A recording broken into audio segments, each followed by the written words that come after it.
और आपको जानकर खुशी होगी मेरे बहनों भाइयों, मोदी जी के बात करने के कारण 4.5 घंटे के लिए रूस और यूक्रेन का युद्ध रुक गया। पीओके का नाम आपने सुना होगा, पाक अधिकृत कश्मीर पीओके। 3-4 साल पहले ही मैंने कहा था एक कार्यक्रम को संबोधित करते हुए, पीओके पर आक्रमण करके उसे हासिल करने की हमें कोशिश नहीं करनी पड़ेगी। पीओके की हालत दिनों दिन इतने खराब होते जा रहे हैं, दिनों दिन इतने खराब होते जा रहे हैं। कुछ ही दिनों पहले आपने देखा होगा पीओके के रहने वाले लोगों ने वहां पर जो पाकिस्तान का झंडा लगा था, उस पाकिस्तान के झंडे को उतार दिया मेरे बहनों भाई। यानी पीओके के भारत में शामिल होने का सिलसिला प्रारंभ हो चुका है। पीओके के लोग स्वयं ये कहेंगे कि हम भारत के साथ रहना चाहते हैं, भारत ही हमारा परिवार है। वह दिन भी आपको देखने को मिलेगा।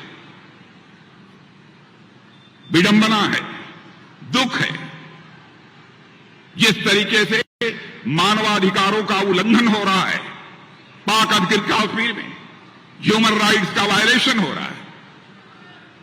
और अंतर्राष्ट्रीय मानवाधिकार आयोग, इंटरनेशनल ह्यूमन राइट्स कमीशन, मैं उससे कहना चाहूंगा आपको पीओके में जो कुछ भी हो रहा है उसको उसका संज्ञान लेना चाहिए,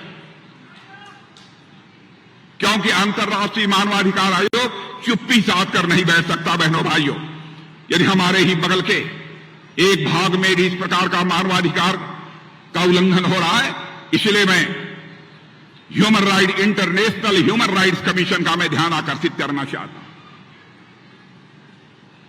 बहनों भाइयों, भारत की ताकत, 1-2 उदाहरण मैं आपको दूंगा। आपको मालूम है ना, 2 साल से रूस और यूक्रेन के बीच लड़ाई चल रही है। कितने लोगों को मालूम है? ईमानदारी से हाथ उठाइएगा। रूस और यूक्रेन के बीच लड़ाई चल रही है। इधर मालूम है कि नहीं लोगों को?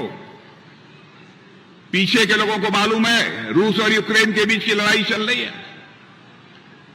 बहनों भाइयों, आज के 2 साल पहले रूस और यूक्रेन के बीच जब लड़ाई शुरू हुई, रूस की तरफ से भी बम, गोले, तो मिसाइलें चल रही थी। यूक्रेन की तरफ से भी बम, गोले, तो मिसाइलें चल रही थी। लेकिन हमारे भारत के लगभग 30,000 बच्चे, वहां पर कोई मेडिकल की पढ़ाई कर रहा था, कोई इंजीनियरिंग की पढ़ाई कर रहा था, कोई वहां पर मैनेजमेंट का कोर्स कर रहा था। उनके माता पिता जो भारत में रहते थे, उनको इस बात की चिंता हुई कहीं ऐसा न हो रूस से चलने वाली मिसाइल, बम, तोप यूक्रेन में रहने वाले, पढ़ने वाले हमारे बच्चों पर कहीं न गिर जाए, नहीं तो उनकी जिंदगी के साथ बहुत बड़ा हादसा हो जाएगा।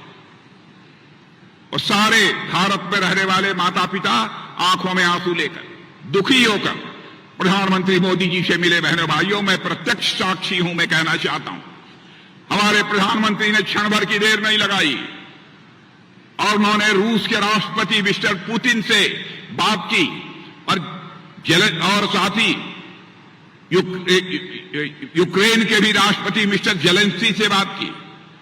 और आपको जानकर खुशी होगी मेरे बहनों भाइयों, मोदी जी के बात करने के कारण 4.5 घंटे के लिए रूस और यूक्रेन का युद्ध रुक गया और हमारे 22,000 बच्चे चलकर वहां पर भारत आ गए।